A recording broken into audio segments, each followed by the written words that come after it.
আসসালামু আলাইকুম আলিম 2024 কেমন আছো? আশা করি খুবই ভালো আছো।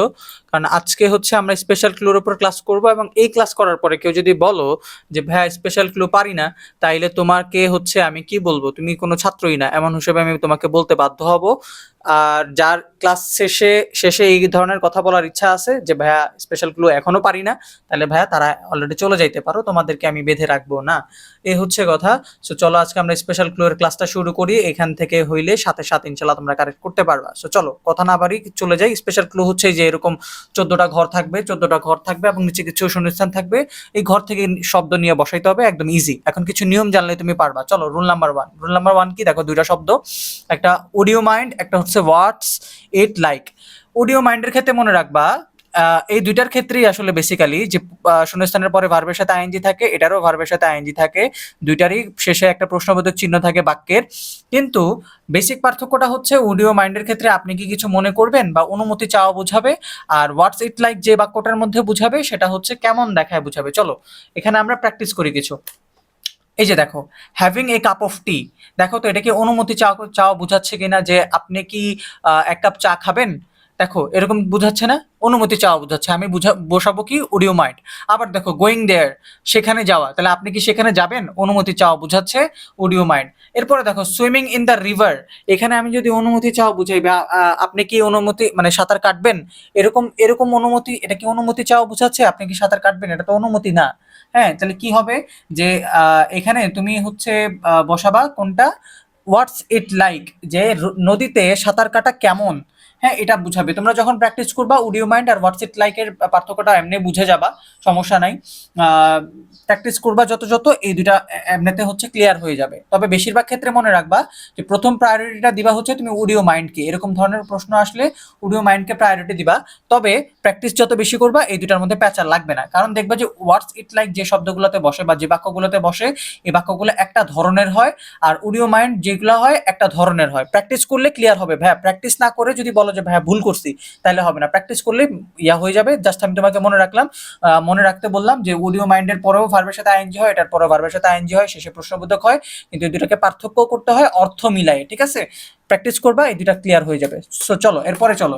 এরপরে হচ্ছে rule number two, look forward to অথবা উইথ এ ভিউ টু, দুটা থেকে যে কোনো একটা। দুটার নিয়মই সেম, শূন্যস্থান, ভার্বের সাথে আইএনজি, শেষে ফুল স্টপ। আগেরটা ছিল কিন্তু শেষে প্রশ্নবোধক চিহ্ন, কিন্তু এই লুক ফরওয়ার্ড টু আর উইথ এ ভিউ বসাইতে, উইথ এ ভিউ টু বসাইতে হইলে তোমাকে দেখতে হবে লাস্টে ফুল স্টপ আছে কিনা এবং এখানে শূন্যস্থানের পর পরেই ভার্বের সাথে আইএনজি আছে কিনা। যদি থাকে তাহলে তুমি দুইটা থেকে যে কোনো একটা বসাবা, চিন্তার কোনো কারণ নাই, এই দুইটা থেকে যে কোনো একটাই থাকবে অপশনে। ঠিক আছে, কিভাবে? এই দেখো, শূন্যস্থান, শূন্যস্থানের পর ভার্বের সাথে আইএনজি, শেষে ফুল স্টপ। আমি বসাবো কি উইথ এ ভিউ টু অথবা লুক ফরওয়ার্ড টু, যে কোনো একটা। এখানে বসবে উইথ এ ভিউ টু, আর পরেরটাতে বসবে দেখো কি, শূন্যস্থান, ভার্বের সাথে আইএনজি, শেষে ফুল স্টপ। এখানে বসবে হচ্ছে লুকিং ফরওয়ার্ড টু বা লুক ফরওয়ার্ড টু। এখন বলবো যে ভাইয়া দুইটার মধ্যে আলাদা আলাদা হইলো কেন? তোমার এত কিছু বোঝার দরকার নেই। পরীক্ষার মধ্যে যে কোনো একটাই অপশন থাকবে, যেটা থাকবে তুমি খালি কন্ডিশন মিলাবা, শূন্যস্থানের পরে ভার্বের সাথে আইএনজি, শেষে ফুল স্টপ। তাহলে উইথ এ ভিউ টু অথবা লুক ফরওয়ার্ড টু যেটাই আছে তুমি এখানে এনে বসাই দিবা। আর যদি প্রশ্নবোধক চিহ্ন থাকে, তাহলে প্রথম রুলসটার মধ্যে যেটা ছিল অডিও মাইন্ড অথবা কি ছিল হোয়াটস ইট লাইক, হ্যাঁ এটার মধ্যে বসাবা। খুব সম্ভবত দুইটা একসাথে থাকে না, যদি একসাথে থাকে তাহলে তুমি অর্থটা দিয়ে ওইটা আলাদা করবা। হ্যাঁ, তো চলো দুইটা নিয়ম আমরা বুঝলাম। এখন এখানে আসো, প্রথম দুইটা রুলস আমরা একটু প্র্যাকটিস করি। দেখো, শূন্যস্থান, তারপরে ভার্বের সাথে আইএনজি, শেষে প্রশ্নবোধক চিহ্ন। ক্লোজিং দ্য ডোর, আপনি কি বন্ধ করবেন, দরজাটা বন্ধ করবেন। আপনি কি দরজাটা বন্ধ করলে মন খারাপ করবেন বা কিছু মনে করবেন? তাহলে কি হবে, অডিও মাইন্ড। এখানে কিন্তু হোয়াটস ইট লাইক হবে না।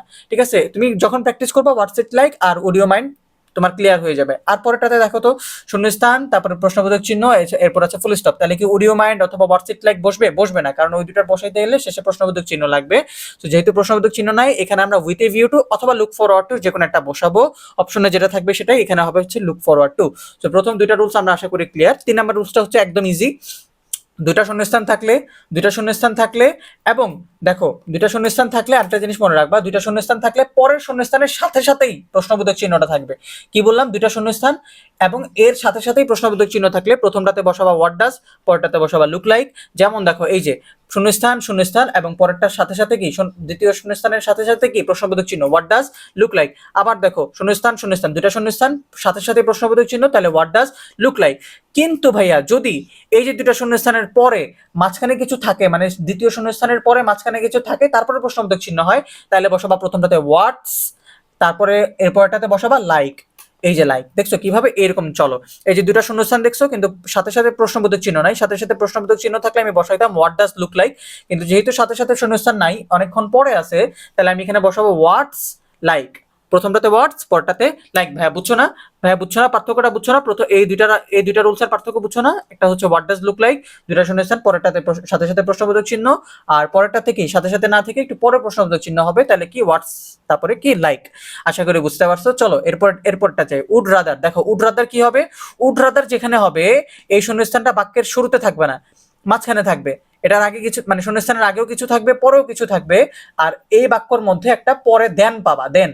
দেখো তো কিরকম হয়, দেখো কিরকম হয়, দেখো এই যে দেখো শূন্যস্থান, এর আগে একটা কিছু আছে, পরেও একটা কিছু আছে, এবং বাক্যে এখানে কি আছে? দেন আছে, তাহলে কি উড রাদার। আবার দেখো শূন্যস্থানের আগে কিছু একটা আছে, পরেও কিছু আছে, এবং পরে আছে দেন, তাহলে কি বসাবা? Would rather. বুঝছো? কিন্তু ভাইয়া যদি শূন্যস্থানের আগে কিছু না থাকে, পরে কিছু থাকে এবং দেন থাকে, তাহলে বসাবা no sooner had, no sooner had. দেখছো? এই যে দেখো কিভাবে, এই যে দেখো প্র্যাকটিস করি। চলো, শূন্যস্থানের আগে কিছু নাই কিন্তু পরে কিছু আছে, আবার দেন আছে, তাহলে বসাবা কি? No sooner had. কিন্তু শূন্যস্থানের আগে কিছু আছে, পরেও কিছু আছে, তাহলে আবার দেন আছে, তাহলে কি বসাবা? নো সুনার হ্যাড না, ওই যে বলছিলাম উড রাদার। বুঝছো? উড রাদার আর নো সুনার হ্যাড এর পার্থক্য বুঝছো? উড রাদার আর নো সুনার হ্যাড কিন্তু একই রকম, কিছু এরপরে কিছু থাকবে, আবার দেনও থাকবে, মানে দুইটার মধ্যেই বাক্যের মধ্যে দেন থাকবে। দেন না থাকলে নো সুনার হ্যাড অথবা উড রাদার বসাইতে পারবা না। কিন্তু পার্থক্যটা হচ্ছে উড রাদার যেটাতে হবে সেটার আগে কিছু একটা থাকবে শূন্যস্থানের আগে, কিন্তু নো সুনার হ্যাড যে বাক্যে থাকবে সেই বাক্যের আগে কিছু থাকবে না। এই হচ্ছে উড রাদার আর নো সুনার হ্যাড এর পার্থক্য।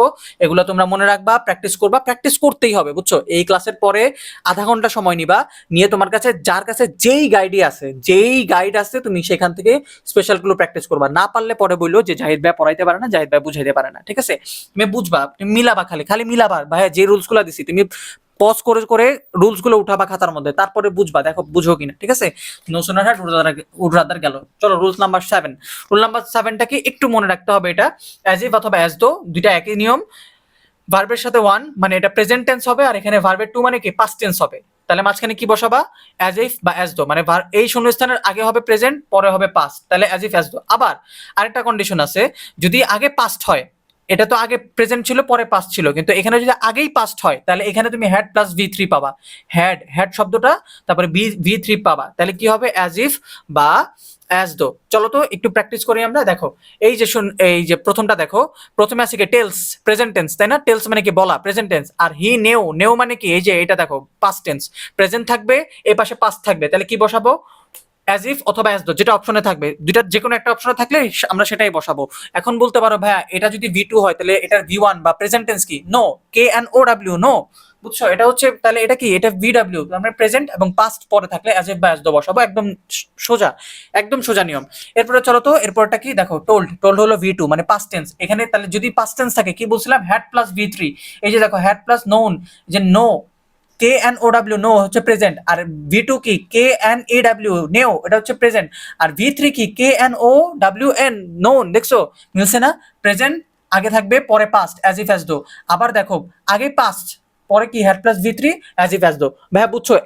এর চেয়ে সহজ করে আর কেউ বুঝাইতে পারবে এই নিয়মটা? বলো তো। এরপরে এখন যদি বলো ভাইয়া ভি1 ভি2 চিনি না, তাইলে ভাই আমি আর কি পড়াবো? বুঝছো? কিছু করার নাই, তুমি ভি1 ভি2 ভি3 না চিনলে তুমি আলিমে পড়ার যোগ্য না, তুমি নিচের ক্লাসে নেমে যাও। ঠিক আছে? অ্যাজ ইফ অ্যাজ দো নিয়মটা তোমাকে বুঝালাম। এরপর আসো ওয়াজ বর্ন। ওয়াজ বর্নের নিয়মটাও একদম খুব ইজি। শূন্যস্থানের পরে তুমি তারিখ পাবা, তারিখ পাইলে বুঝবা যে এটা হচ্ছে ওয়াজ বর্ন হবে। অথবা এরকম আরেকটা ধরনের থাকতে পারে, হি dash of a noble family, একটা সম্ভ্রান্ত পরিবার থেকে আসছে, অথবা একটা পুর ফ্যামিলি মানে গরিব ফ্যামিলি থেকে আসছে, অথবা ধরো রিচ ফ্যামিলি থাকতে পারে, যে কোনো একটা ফ্যামিলি থাকতে পারে। এগুলো থাকলে হচ্ছে ওয়াজ বর্ন, মানে জন্মগ্রহণ করছে। ধরো প্রথম অর্থটা কি আসে? হি ওয়াজ বর্ন অন 13 নভেম্বর 1948, তার মানে 1948 সালে 13 নভেম্বর সে জন্মগ্রহণ করছে। খুব আমরা ভালোভাবে বুঝতে পারছি সেখানে ওয়াজ বর্ন হবে। আবার দেখো he dash of a noble family, সে একটা নোবেল ফ্যামিলি মানে সম্ভ্রান্ত ফ্যামিলিতে জন্মগ্রহণ করছে, ওটা হইতেই পারে। আবার একটা জিনিস মনে রাখবা, এটা তো তোমাকে দুইটা সিম্পটম দেখাইলামই, একটা জিনিস মনে রাখবা, ওয়াজ বর্ন যেটাতে হবে এই শূন্যস্থানের পরে অন অথবা অফ হবে। বুঝছো? এটা হচ্ছে চিনার একটা সিম্পটম। প্রথমে কিন্তু তুমি মিলাবা হচ্ছে এই যে এই তারিখ আছে কিনা, অথবা নোবেল ফ্যামিলি, রিচ ফ্যামিলি, পুর ফ্যামিলি এগুলো আছে কিনা, এগুলো মিলানোর পরেও তোমার যদি খটকা থাকে তুমি মিলাবা শূন্যস্থানের পরে অন অথবা অফ আছে কিনা, তাহলে হচ্ছে কি? ওয়াজ বর্ন হবে। 8 নাম্বার রুলটা একদম ইজি ছিল না ভাইয়া? 8 নাম্বার রুলটা একদম ইজি ছিল, একদম একদম। এরপরে চলো 9 নাম্বার রুলে কি? লিস্ট। এই যে লিস্ট কখন বসাবা? যখন শূন্যস্থানের পরে একটু ডট ডট ডট কিছু একটা থাকবে, তারপরে শুট অথবা মাইট পাইতে হবে। শুট অথবা মাইট পাইতে হবে। এর আগে আমরা দেখছিলাম দেন পাইলে দুইটা বসাইতাম, নো সোনার হেড অথবা হলো উড রাদারের আগে কিছু থাকতে হবে শূন্যস্থান, উড রাদার যেটাতে থাকবে, আর নো সোনার হেডের মধ্যে আগে কিছু থাকবে না, আমরা তো বলে আসছি। কিন্তু লিস্ট যখন বসাবা একদম সোজা আলাপ, শুড অথবা মাইট পা বাক্যের মধ্যে কিভাবে দেখো তো, দেখো দেখো দেখো দেখো দেখো দেখো দেখো দেখো আগে দেখো, এই দেখো শূন্যস্থানের পরে কিছুটা থাকবে, পরে শুড পাইছি মানে লিস্ট শেষ। আবার দেখো শূন্যস্থানের পরে মাইট পাইছি মানে লিস্ট। দেখছো এই যে লিস্ট, দেখছো একদম ইজি না, একদম ইজি, লিস্টের নিয়ম একদম ইজি। এরপরে চলো দেয়ার, এই দেখো দেয়ার এর পরে কি থাকবে, দেয়ার এর পরে ইজ অথবা আর থাকতে পারে, এরপর একটা স্থান থাকবে। শোনো ভাই এটা আরো ইজি করি চলো। শূন্যস্থানের পরে যদি আর দেখো, এই যে আর, শূন্যস্থানের পরে আর এই শব্দ দেখলে কোনো চিন্তা ছাড়া তুমি দেয়ার বসাবা, বুঝছো? দেয়ার শূন্যস্থানের পরে যদি আর থাকে, কোনো ধরনের কোনো চিন্তা ছাড়া তুমি দেয়ার বসাবা। তাহলে ভাইয়া ইজ কেন দিছেন? ইজ থাকলে আরেকটা জিনিস হয়, এই জন্য তোমাকে আলাদা চিনার জন্য দেখবা যে এই দেয়ার যে বাক্য হবে শেষে একটা স্থান থাকবে, বা ওই বাক্যের মধ্যে একটা স্থান থাকবে। চলো প্র্যাকটিস করি, চলো প্র্যাকটিস করি, চলো কিভাবে প্র্যাকটিস করবো চলো। এই যে দেখো প্রথম বাক্যটা দেখো, দেয়ারের এই শূন্যস্থানের পরে ইজ আছে। আচ্ছা ইজ থাকলে আমাকে কি মনে রাখতে হবে, ওই যে শেষে স্থান আছে কিনা। দেখো তো ইন দা ভিলেজ মানে কি, এটা গ্রাম, এটা কি স্থান না? হ্যাঁ ভাই এটা স্থান, তাহলে আমি বসাবো কি দেয়ার। শূন্যস্থানের পরে ইজ বা আর থাকবে, শেষে একটা স্থান থাকবে দেয়ার। এরপরে বাক্যটা দেখো তো, শূন্যস্থানের পরে আর আছে, আর থাকলে কি তোমার আর শেষে মানে স্থান আছে কিনা মিলাইতে হবে না। আর থাকলে তুমি দেয়ার বসাবা, আর শূন্যস্থানের পরে আর আছে মানে তুমি দেয়ার বসাবা। তারপরে চলো আমরা একটু মিলাই যে স্থান আছে কিনা। দেখো ইন দ্য গার্ডেন, বাগান কি স্থান না? হ্যাঁ স্থান। ঠিক আছে, তাহলে আমি কি বললাম ভাইয়া, দেয়ারের পরে আর থাকলেই তুমি দেয়ার বসাবা, যদি ইজ থাকে তাহলে দেখবা স্থান আছে কিনা। কিন্তু ভাইয়া যদি স্থান না থাকে, এই যে স্থান না থাকলে হবে ইটের পরে ইজ হয়, ইজ হবেই, আর কি স্থান বাদে অন্য কিছু হবে। চলো এবার আমরা প্র্যাকটিস করি একটু, চলো প্র্যাকটিস করি, চলো প্র্যাকটিস না করলে হবে না। দেখো এই শূন্যস্থানের পরে ইজ আছে, ইজের পরে কি এখানে স্থান আছে? স্থান কি আছে ভাইয়া? 10 o'clock মানে কি 10টা বাজে, তাহলে স্থান আছে? নাই। স্থান না থাকলে আমি বসাবো ইট। আবার দেখো শূন্যস্থানের পরে ইজ আছে, ইজের পরে কি স্থান আছে? নাই ভাই, স্থান নাই, তাহলে আমি কি বসাবো? ইট বসাবো। কিন্তু ধরো তো এবার আরেকটা ইট এবং দেয়ার দুইটা মিলাই একসাথে প্র্যাকটিস করি তো চলো তো। এই দেখো শূন্যস্থানের পরে ইজ আছে, এখন আমাকে দেখতে হবে শেষ স্থান আছে কিনা। ভাই স্থান আছে, ইন এ কান্ট্রি, একটা দেশ, স্থান আছে ভাইয়া, তাহলে স্থান আছে মানে আমি দেয়ার বসাবো এখানে। কই গেল একটু বেশি চলে গেছে, বেশি চলে গেছে। এই যে দেখো স্থান আছে মানে কি, স্থান আছে মানেই দেয়ার বসাবো আমি। আর এখানে দেখো আবার শূন্যস্থান সেম, দেখো ইজ আছে কিন্তু এখানে শেষে হট ডে মানে কি গরম দিন, এটা কি স্থান না, তাহলে আমি বসাবো হচ্ছে ইট। তার মানে কি বললাম ভাইয়া, দেয়ারের সাথে যদি আর থাকে, শূন্যস্থানের পরে আর থাকে মানে আমি দেয়ার বসাবো, কিন্তু যদি ইজ থাকে আমি দুটো জিনিস ভাববো, যদি শেষে স্থান থাকে তাহলে আমি বসাবো দেয়ার, আর যদি স্থান না থাকে আমি বসাবো ইট। ভাইয়া দুটো নিয়ম খুব ইজি ছিল না? খুব ইজি ছিল। চলো আমরা সো দ্যাট এর নিয়ম 12 নম্বর রুলসে চলে যাই। এগুলো তোমরা হচ্ছে রুলগুলা মানে ভিডিওটা পজ করে খাতায় তুলবা, তারপর প্র্যাকটিস করবা, বুঝছো? আধা ঘন্টা সময় নিতে বলছি, তারপর প্র্যাকটিস করবা। চলো সো দ্যাট এর নিয়মটা কি, শূন্যস্থানের আগে থাকবে প্রেজেন্ট মানে V1, পরে থাকবে ক্যান, আবার শূন্যস্থানের আগে থাকবে পাস্ট, যদি পাস্ট থাকে তাহলে হবে কুড, বুঝছো? তুমি এত কিছু বোঝার দরকার নাই, তুমি এখানে কি করবা, আগে প্রেজেন্ট টেন্স আছে, পরে আছে ক্যান, আগে পাস্ট টেন্স আছে, পরে আছে কি কুড। চলো দেখি নিয়মটা মিলাই আমরা। দেখো এই যে স্টাডি কি প্রেজেন্ট, আই স্টাডি আমি পড়াশোনা করি, ড্যাশ দেখো ক্যান আছে পরে, দেখছো পাইছো? তাহলে কি বসাবা তুমি? সো দ্যাট বসাবা। সো দ্যাট একদম ইজি। হি ওয়ার্কড, এই দেখো V2 থাকলে, V2 মানে কি পাস থাকলে কি বসাবো আমি? কুড পাইছি কিনা দেখো, কুড পাইছি, পাইছি, তাহলে কি সো দ্যাট। দেখছো কি হইছে? তাহলে নিয়মটা কি আবার চলো নিয়মে যাই, যে আগে থাকবে প্রেজেন্ট, পরে থাকবে ক্যান, আগে থাকবে পাস্ট মানে অতীত, পরে থাকবে কি কুড, বুঝছো ভাইয়া? বুঝছো? 12 নাম্বার রুলসটা হচ্ছে ইজি ছিল একদম শেষ। তারপরে চলো 13 নাম্বার রুলসটা একটু কঠিন লাগতে পারে, হাই কত গিজিবিজি, বাট আমি তোমাকে 3টা জিনিস মনে রাখতে বলবো, তাহলে তুমি মনে রাখতে পারবা। চলো ইফ অথবা আনলেস যেটাতে থাকবে সেটাতে তুমি কি পাবা? শূন্যস্থানটা শুরুতে থাকবে, ঠিক আছে? শূন্যস্থানটা শুরুতে থাকবে ইফ অথবা আনলেসের হইলে, এবং বাক্যের মধ্যে দেখবা কমা আছে। যদি কমা থাকে ওটা ইফ অথবা আনলেসই হবে। তবে আরেকটা জিনিস মনে রাখবা, দেখবা যে উইল, উড অথবা উড হ্যাভ আছে কিনা, শূন্যস্থানের পরে উইল, উড অথবা উড হ্যাভ আছে কিনা, মাঝখানে কিছু একটা থাকতে পারে শূন্যস্থানের, এই যে কমাগুলার মাঝখানে কোনো মানে এক দুটা শব্দ থাকতে পারে, ওগুলা মেটার না। তুমি দেখবা যে কমা আছে কিনা, হ্যাঁ কমা থাকলে ইফ অথবা আনলেস মোটামুটি শিওর, বাট একদম 100% শিওর হওয়ার জন্য তুমি মিলাবা যে উইল, উড অথবা উড হ্যাভ আছে কিনা। যদি থাকে ভাই 3টার ক্ষেত্রে হবে কি ইফ অথবা আনলেস। চলো তো আমরা যাই, আমরা একটু প্র্যাকটিস করি। দেখো তো প্রথমটা না দ্বিতীয়টা আগে আসো। দেখো শুরুতেই শূন্যস্থান, তারপরে আছে কি কাম মানে কি, এটা হচ্ছে প্রেজেন্ট টেন্স। তাহলে এখানে দেখো কমা আছে, এই যে কমার পরে কি উইল আছে, পাইছো? কমা আছে মানে এখানে ইফ অথবা আনলেস, কিন্তু পরে কি উইল পাইছো? পাইছি রে ভাই। তাহলে তুমি এখানে কি বসাবা? ইফ অথবা আনলেস, যেটা অপশনে থাকবে ইফ অথবা আনলেস, দুটার নিয়ম একই, যেটা থাকবে অপশনে সেটাই বসাবা। আচ্ছা ভাইয়া চলো তো এখন তাহলে এখন প্রথমটা দেখি যে আচ্ছা ভাই দেখো প্রথমটা তো শূন্যস্থানটা প্রথমে নাই, তাইলে আমি এখানে ইফ অথবা আনলেস কেন বসাইলাম, দেখো তো চিন্তা করো তো, এই যে হি উড ডাই এই শব্দটারে তুমি যদি লাস্টে দাও তাহলে কি হবে, এটা শুরুতে আসবে কিনা, শূন্যস্থানটা শুরুতে আসবে, আসবে।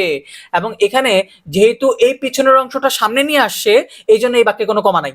বুঝতে পারছো, এই বাক্যের মধ্যে কোনো কমা নাই। তাহলে চিন্তা করো যে শব্দের এই বাক্যটা শেষে একটা কমা আছে, মনে মনে ধরে নাও, মনে মনে ধরে নাও এখানে একটা কমা আছে, তারপরে কি খুঁজবা, উইল উড অথবা উড হ্যাভ, দেখো তো এই যে আছে কিনা উইল উড অথবা উড হ্যাভ, পাইছো পাইছো, এটা কিন্তু পরের অংশ, এটা কিন্তু পরের অংশ, যদি এই অংশটা পরে থাকতো হি উড ডাই, এটা যদি পরে থাকতো তাহলে এখানে একটা এই যে হিমের পরে একটা কমা থাকতো, যেহেতু এটা আগে নিয়ে আসছে, আগে নিয়ে আসলে আমি কি খুঁজবো, কমার খোঁজার দরকার নেই, তাহলে আমি খুঁজবো উইল উড বা উড হ্যাভ আছে কিনা, আছে রে ভাই, তাহলে এখানে কি হবে, ইফ অথবা আনলেস। ইফ অথবা আনলেস এর ক্ষেত্রে এই যে পেঁচাইলে এইখানেই পেঁচাবে, যে পরের অংশটা সামনে নিয়ে আসবে, পরে একটা কমা দিবে না, ফুল স্টপ দিয়ে দিবে, তুমি খালি এইভাবে মিলাবা যে উড অথবা উইল অথবা উড হ্যাভ আছে কিনা, বুঝছো, এই হচ্ছে কথা। ইফ অথবা আনলেস এর নিয়মটা কিন্তু একদম ইজি করে দিছি।